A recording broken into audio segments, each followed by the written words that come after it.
ॐ नमः Shri यतिराजाय विवेकानन्दसूरये सच्चित्सुखस्वरूपाय स्वामिने तापहारिणे. Welcome all. In the last session we saw the 8th chapter of Jnana Yoga. Now today we will see the 9th chapter, which is again a lecture delivered by Swami Vivekananda in London. It is titled Unity in Diversity. Like the previous lecture, in this one too, Swamiji quotes mantras from Kathopanishad and explains them. In fact, he opens the lecture with a famous mantra from Kathopanishad. Paranchikhani vatrunat swayambhu tasmat parang pashyati na antaratma kaschid dhiraha pratyagatmanam aikshat avritta chakshuhu amrutatva icchan. That is, the self-existent Lord created the senses outgoing. Therefore, one sees outside and not the Atman within. Some rare dhira, that is, one with well-controlled, mature mind and intellect, and whose senses are controlled, turns away from sense objects and, desiring for immortality, realizes the Atman within. Swamiji then explains that the Vedic seers first tried to search reality externally, outside, but soon they realized the futility of it and they turned within. Swamiji says, in this external world, which is full of finite things, it is impossible to see and find the infinite. The infinite must be sought in that alone which is infinite. And the only thing infinite about us is that which is within us, our own soul. Neither the body nor the mind nor even our thoughts nor the world we see around us are infinite. The seer, he to whom they all belong, the soul of man, he who is awake in the internal man, alone is infinite. And to seek for the infinite cause of this whole universe, we must go there. The Vedic seers, when they didn't find the truth outside, turned within, and they realized the supreme truth. They also realized the fact that the heaven and other spheres of existence must be bound by laws of time and space, as the earth sphere is. So there can't be any immortality in time and space, in name and form. So during Vedic times also there was a section which conducted various rites, Vedic sacrifices, so as to go to these heavenly spheres after death. But those who penetrated deeper within themselves, these Vedic seers, they found out that any sphere of existence, whether this earth or any other higher spheres of existence, where there is time and space operates, where there is name and form, it cannot be infinite, it cannot be immortal. So the duality of time and space, of name and form, and of the subject and object, it is not a cut and dried separation. It is always a manifestation of same substance. The duality of heat and cold, pleasure and pain, life and death are not separate things because they appear as separate, but they are manifestation of the one infinite reality.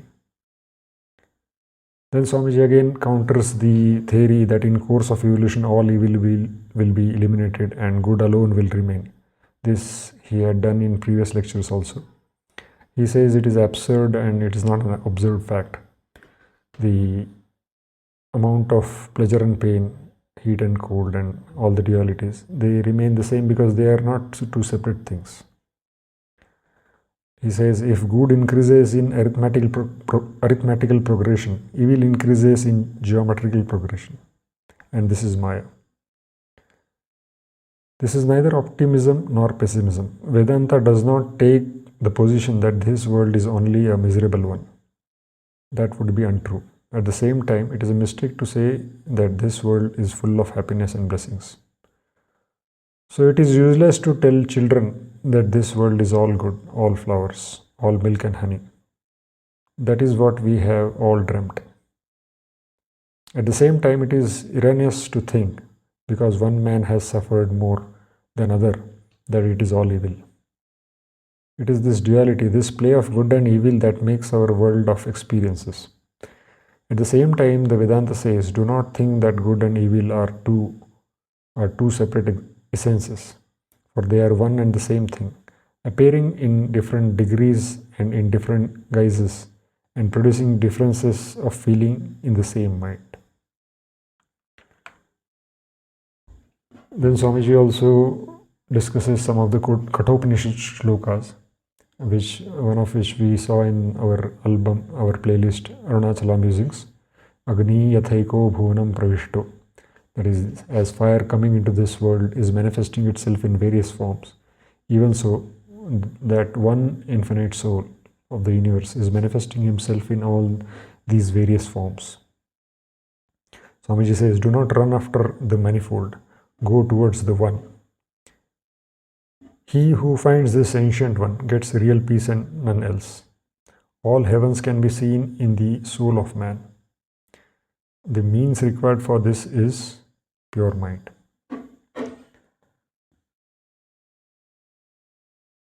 Those in the Western sphere say that Vedanta and other Eastern schools of thought are not practical, are ignorant fools. They have not understood the real essence of Vedanta or Eastern schools of thought.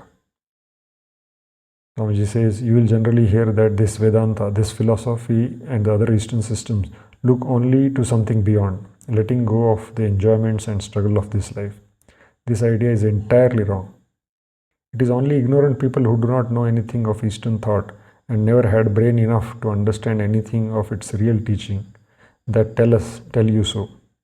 On the contrary, we read in our scriptures that our philosophers do not want to go to other worlds, but deprecate them as places where people weep and laugh for a little while only, and then die. As long as we are weak, we shall have to go through these experiences. But whatever is true is here, and that is the human soul. Swamiji says that the Hindu is just as practical as the Western, only we differ in our views of life. Then Swamiji narrates one of his experience. During Swamiji's time, there was a great agnostic and public speaker, very noble man known as Ingersoll. He once met Swamiji. So Swamiji narrates, he lectured on religion, which he said was of no use. Why bother our heads about other worlds? He employed this simile. We have an orange here, and we want to squeeze all the juice out of it. I met him once and said, I agree with you entirely.